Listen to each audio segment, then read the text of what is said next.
morning. What's up, Brek? It's very interesting, cool. So I want to see if you're learning, though, because we've been here at the State School for the Deaf and Blind. Dan and Carrie, I've been showing you signs of different things. So I want to see if you can do it. You ready? Yeah. What is the sign for cool? Please do it. Oh, it's cool. this.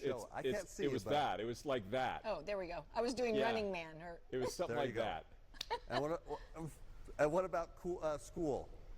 Did you learn school? I don't know. I just looked. Oh, yeah.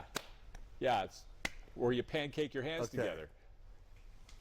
We got it. We got it. This is the paper here. You got it. It's not a pancake. And then I learned the sign of drone.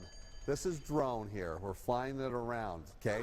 Now we're here in the gym with the girls on their drone. Now, if you remember, the boys had their drone. It was underwater. We don't trust the boys with in-air or on-air drones here. They know they can wreck it there. So we're going to leave it to the girls who, they've been learning how. I'm joined with Kim, who is one of the teachers of technology. All right, Kim, tell us all about why we have this drone program. What are you trying to teach these kids?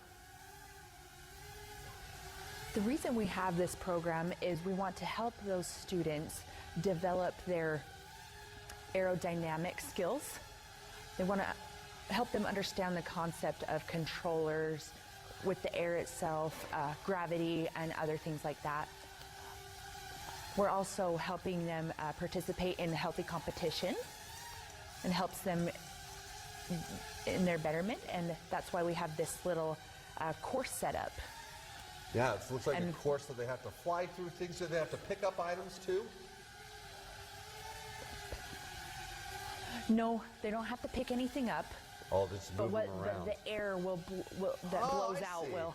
Oh, okay. Now you mentioned that they're getting ready for a competition. Last year, this group did quite well. What did they place? Yes, they won second place in the National Deaf Competition for middle school.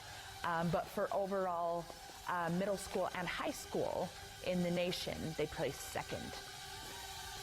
Oh, and we have been offered an opportunity to go to the World Championship with hearing schools too. Well, it looks like they're getting the skills here. I want to just quickly highlight Kayla and Jenna. You guys are doing a good job. That's the sign. Good job there. So good luck in your competition. You got to get first place this year. Awesome. Here we go. I'm holding still. This is part of the program here. Yes, exactly.